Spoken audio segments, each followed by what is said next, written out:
청문회가 시작돼서 오늘 우리 국민들이 가장 관심사, 국민들이 관심을 끄는 여성가족부 강선우 후보자, 장관 후보자의 청문회가 있었습니다. 여러분은 뭐 어떻게 보셨는지 모르겠습니다. 근데 오늘 청문회가 지금 아마 지금 진행되는지 아니면 끝난지 모르겠습니다. 근데 제가 퇴근을 하면서 SBS를 봤는데 SBS 단독이 떴습니다. 오늘 청문회에서 마저도 국민들이 바라보고 있는 이 청문회마저도 청문회 자리에서 강선우 후보자가 새빨간 거짓말을 했습니다. 뭐 이 정도 되면 능멸이죠. 처음에 이른바 갑질 논란, 근데 지금은 이런 갑질 논란에서 넘어서서 진실 공방, 거짓말 국면으로 국면이 바뀌었습니다. 공직자에 있어서 갑질을 하는 것도 절대 안 되죠. 하지만 이런 문제가 불거졌을 때 이 부분에 대해서 인정할 건 인정하고 소명한 다음에 잘 하겠다. 이래도 될까 말까 하는 상황인데 처음에 문제가 제기됐을 때도 거짓말을 했는데 오늘 국민 앞에서 선서를 하고 있는 상황 속에서도 이른바 거짓말을 했습니다. 그래서 이 문제에 저희가 곧바로 한번 짚어보는 게 어떨까 싶어가지고요.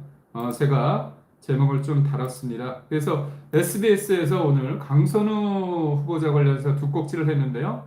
첫 번째 내용이 보좌진 갑질 의혹의 부덕의 소치, 심심한 사과. 이거는 원래 저도 이제 기자를 했지만 오늘 있었던 얘기를 그냥 스트레이트 형태로 보여주는 겁니다. 그렇지만 SBS가 진짜 보도하고 싶은 것은 오늘 청문회 상황이 이런 식으로 강선우 후보자가 얘기를 했는데 본질적인 건 몸을 낮추고 말은 바꿨지만 결국은 청문회에서도 거짓 해명을 했다. 이게 더 중요한 얘기겠죠. 그렇지만 오늘 차근차근 SBS 첫 번째 리포트를 보고요.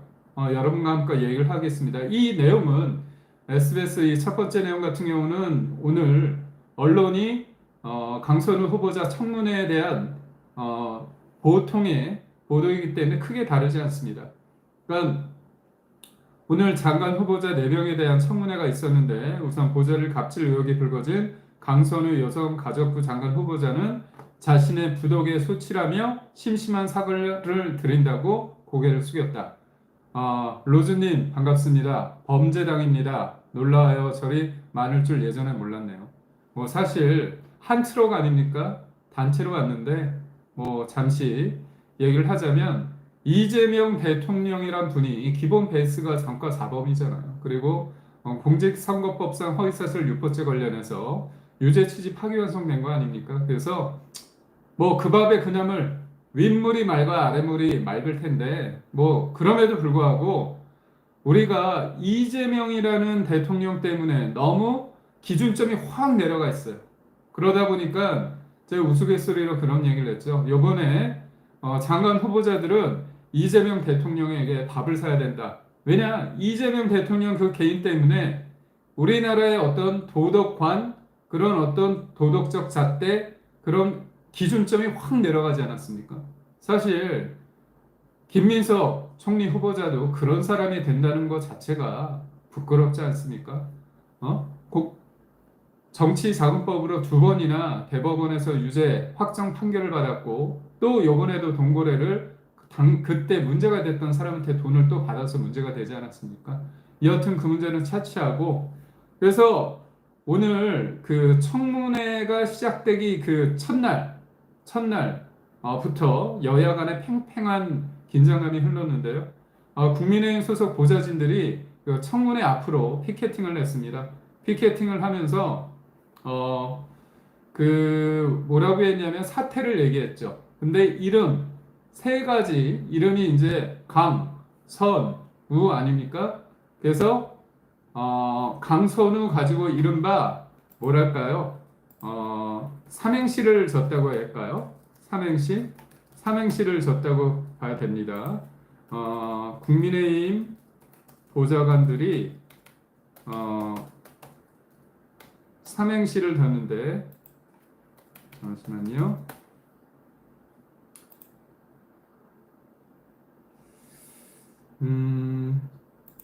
이미지로 하지 말고 그 다음에 우선적으로는 제가 기사 내용부터 좀 말씀을 드리겠습니다. 갑질안 같은 문구도 국민의힘 의원들이 그 노트북에 일종의 피켓처럼 붙여놨거든요. 근데 이걸 가지고 민주당 쪽이 문제를 삼은 거예요. 이러면 청문회를 못한다. 근데 참 당혹스러운 게 이 청문회를 할 때 늘 민주당이 노트북에 이런 식으로 피켓팅을 할 때 붙여놓습니다. 근데 본인들이 야당일 때 한 거는 괜찮고 지금 야당 국민의힘 의원들이 피켓팅할 때 그 노트북에 피켓팅의 내용을 이렇게 붙여놓는 건 그건 아니라고 하는 거예요. 말이 안 되지 않습니까? 심지어 강선우 후보자 또한 민주당 때 예전에 이제 조규용 보건복지부 장관 청문회 때 그 내용을 붙였어요. 근데 그때는 조규용 후보자에 관련된 내용도 아니었습니다. 윤석열 대통령이 이른바 2022년 9월 달에 뉴욕에 갔습니다. 뉴욕에 갔을 때 처음에 영국, 미국, 캐나다를 갔었죠. 그 당시에 저도 갔었는데 뉴욕 총회가 있어서 갔습니다. 그때 바이든 당시 미국 대통령이 이른바 우리 한국이 이제 국제사회에서 기여를 할 정도로 많이 성장을 하지 않았습니까? 그래서 윤석열 당시 대통령이 일정 부분 국제사회에 있어서 기여를 하겠다고 도네이션 행사에 갔었습니다. 근데 혼잣말로 어떤 상황이었냐면 그때가 여소야대 국면 아닙니까? 그래서 껄핏하면 민주당이 윤석열 대통령의 발목을 잡았습니다. 그래서 대통령이 행사 끝나고 나오면서 혼잣말로 이 사람들이 이거를 통과시켜주지 않고 날리면 쪽팔려서 어떻게 하냐 이거를 쪽팔려서 어떻게 하냐 이 얘기를 혼잣말로 했습니다. 아주 혼잣말. 그런데 MBC가 그것을 녹취를 따가지고 원래 사실은 날리면 부끄러워서 어떡하냐 이 내용인데 날리면을 바이든으로 바꿉니다. 그리고 앞에 국회라고 했잖아요. 근데 국회 앞에 자막으로 미국이라는 얘기를 합니다. 미국은 국회가 아니잖아요. 의회잖아요. 그리고 그때 맥락이 뭐냐면 미국 바이든이 원해서 국제사회가 원해서 한국이 기부를 일정 부분 했는데 이거를 여서야대 국면에서 민주당 애들이 안 해주면 이거 부끄러워서 어떡하느냐 이 내용이거든요. 그런데도 악의적으로 MBC가 앞에 국회인데도 불구하고 가로로 미국이라고 하고 바이든 날리면인데 그거를 바이든이라고 얘기를 해가지고 자막으로 보도를 합니다. 그때 우리는 분명하게 그거 아니라고 얘기했어요. 통상 그게 맞지 않지 않습니까? 왜 갑자기 미국 의회가 왜 부끄럽습니까? 말이 맥락이 안 맞잖아요. 근데 MBC가 얼마나 악의적이냐면 그거를 한국의 윤석열 대통령이 미국을 비판했다고 하면서 미국 그 백악관의 국무부인가요? 국무부 쪽에 이런 내용을 대통령이 했다고 사실상 고자질합니다. 그런데 바이든 정부에서 그건 큰 문제가 아니라고 한 거죠. 본질도 아니고 그렇게 얘기했다고 안 믿는 겁니다. 이른바 그게 바이든 날리면의 그 시작이었는데 제가 KBS 기자를 20년 가까이 했기 때문에 잘 들리지 않는 내용이 있지 않습니까? 잘 들리지 않는 것들은 자막으로 쓰지 않습니다. 왜냐? 자막이 딱 있잖아요. 그럼 여러분도 잘 아시겠지만 자막으로 어떤 게 딱 문자가 내가 눈으로 각인이 되면 소리 또한 그렇게 들립니다. 그래서 완전하게 클리어하게 들리지 않는 내용에 대해서는 자막을 하지 않아요. 그래서 그거를 점점점점 하는 겁니다. 근데도 불구하고 그것을 바이든이라고 하지도 않았는데 그걸 바이든이라고 하고 미국이란 말 자체도 안 했는데 국회 앞에 미국이라고 얘기를 하면서 한미 동맹 간에 서로 어떻게 보면 갈등을 일으키고자 하는 그런 보도를 한 겁니다. 사실 MBC가 문제가 뭐냐면 윤석열 당시 대통령을 비판하고자 있지도 않은 가짜뉴스를 만든 겁니다. 그런데 여러분 황당한 게 뭔지 아십니까? 이거 이미 결과가 나왔습니다. 1심에서 외교부, 윤석열 대통령 당시의 외교부가 이겼어요. MBC 너희가 이거 맥락상 이거는 미국 의회를 대상으로 한 게 아니라 한국 국회에 대해서 얘기한 거다 이겁니다. 그런데 이렇게 바이든 날리면이라고 완전히 이른바 가짜 뉴스를 만들어내고 민주당도 그렇고 MBC도 그렇고 사과를 안 하고 있어요. 그리고 항소했어요. 그래서 항소심 지금 하고 있습니다. 제가 왜 드리고자 이 말을 하냐면 그 당시에 조규홍 그 보건복지부 장관 인사청문회 때 조규영 그 후보자에 대한 비판의 내용으로 피켓팅을 한 게 아니라 대통령에 대해서 비판하는 내용으로 보건복지부 장관 후보자 때 이런 피켓팅을 한 겁니다. 근데 민주당은 어떻게 보면 그렇게 후안무치하게 그런 식으로 조기용 후보자의 내용도 아니고 그리고 100번 양보해서 윤석열 전 대통령을 비판하고자 하는 내용인데 본질이 틀렸잖아요. 근데 본인들은 그런 식으로 공격해놓고 오늘 야당이 갑질 후보자 관련해가지고 문제를 삼으니까 이거에 관련해서 이 문제에 대해서 그 피켓팅을 떼라고 한 겁니다. 그러니까 본인들이 그때 했던 거는 좋은 거고 지금 국민의힘이 했던 거는 나쁜 거다. 이런 식으로 일방적으로 하는 거 보면 참 이쪽 사람들은 뻔뻔합니다. 뻔뻔하고 뭔가 부끄러움도 없고 반성하는 것도 없고 본인들이 하는 게 지금 다 정의롭다는 거예요. 잘 보십시오. 그래서 국민의힘 보좌관들이 강선우 가지고 이른바 삼행시를 졌습니다. 삼행시를 졌는데 그게 뭐냐면 잠시만요. 내용이 제가 볼 때 눈에 칵 와닿아서 여러분께 소개를 하려고 합니다. 뭐냐? 강요된 사적 지시. 선 넘은 갑질 행동. 우리는 기억한다. 그래서 강선우, 강요된 사적 지시. 선 넘는 갑질 행동.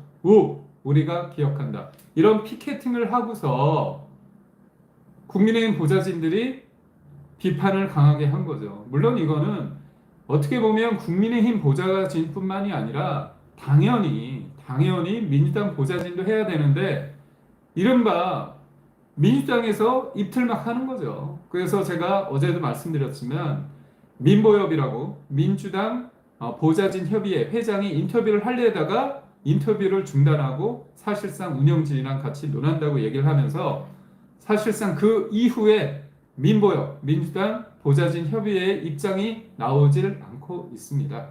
맞습니다. 강선우 갑질 유명했답니다. 맞죠. 그래서 제가 지금 이 문제를 제기하는 게 일부 언론이 아닙니다. 채널A, SBS 여러 신문에서도 나오고 TV조선에서 나오고 다 나오는 거죠. 그리고 여기에서 등장하는 언론과 인터뷰하는 사람들이 한 명이 아닙니다. 여러 명이 있는 거죠.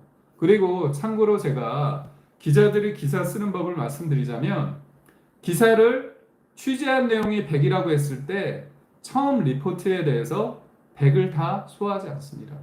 일정 부분 30 정도만 하고요.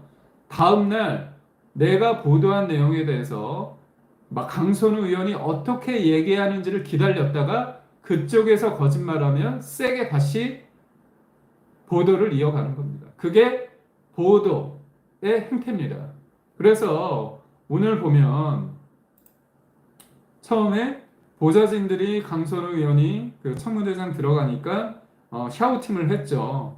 근데 김한규 의원이 국회법상 허용되지 않은 피켓을 붙여서 회의 진행에 방해한다고 하는데 이건 말이 안 되죠. 제가 앞서 말씀드린 것처럼 강선우 후보자 본인이 2025년 조기홍 보건복지부 장관 청문회 때 강선우 의원을 포함해서 그때 보건복지위 그 당시 민주당 의원들이 다 했습니다.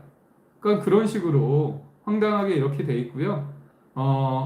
이런 여러 가지를 따졌습니다. 그런데 강선우 의원이 후보자가 뭐라고 얘기하냐면 마음의 상처를 입으셨을 분들 관련해서는 모두 다 제 부덕의 소치입니다. 다시 한번 심심한 사과를 드리는 바입니다. 근데 이 내용도 민주당 의원이 물어보니까 그냥 스치듯 지나가면서 하는 얘기입니다. 그리고 사과라는 건 뭡니까? 정확하게 누구한테 어떤 마음으로 언제 어떤 장소에서 하느냐가 중요합니다. 그런데 지금 언론 보도에 나온 게 뭡니까? 인터뷰했던 사람들 법적 조치하겠다고 얘기를 했었잖아요. 근데 이 말도 또 바뀝니다. 그런데 이 말 또한 거짓말이란 게 SBS 보도에 또 나옵니다. 그러니까 이 강선우 후보자라는 사람이 갑질뿐만이 아니라 이 문제를 대하는 방식, 이거에 대해서는 무조건 하루만 버티면 된다 말하고 나면 기자들이 바본가요? 그리고 뭐 국민의힘 의원들이 바본가요? 그게 아니지 않습니까? 그런데도 불구하고 하루만 버틴다는 잘못된 그 생각대로 또 거짓말을 하게 되는 겁니다. 근데 이 하루만 버틴다는 이 생각, 이게 누가 만들어준 겁니까? 이른바 이재명 정부의 청문회에 있어서 새로운 문법을 만든 사람이 바로 김민석 후보자입니다. 김민석 후보자, 총리 후보자와 그 민주당 일파들이, 그 사람들이 청문회 자체를 굉장히 어떻게 보면 희화화시켰습니다. 어떻게 합니까? 이틀 동안 진행됐는데 원하는 자료, 당연히 청문회에 임하는 후보자 입장에서 내야 되는데 사실상 내지 않았고, 참고인도 없고 증인도 없었습니다. 그럼 사실 김민석 후보자 입만 바라보는, 김민석 후보자가 입으로만 때우는 청문회였습니다. 그게 청문회가 아닌 거죠. 아니, 사실상 의석수가 많다는 이유로 증인 채택도 뭉개버리고 참고인도 뭉개버리고 자료 제공도 제대로 안 했는데 그거를 일방적으로 옹호하고 방어하고, 이거는 국회라는 본연의 기능, 행정부를 견제하는, 견제와 균형이라는 본연의 국회의 본연의 역할마저도 본인이 상실한 거죠. 하긴 뭐 이재명의 정부에 있어서 지금 당 대표에 나온 사람도 맨날 하는 말이 뭡니까? 우리 이재명 대통령과 친하다. 찐명 경쟁만 하지 않습니까? 그리고 국회 협치의 대상인 국민의힘을 어떻게 한다고 합니까? 위헌, 심판, 내란 정당으로 규정해가지고 위헌 정당 심판을 청구한다고 얘기하고, 국가 보조금을 다 뺏도록 하겠다고 그런 얘기를 공공연하게 하고 있는 상황입니다.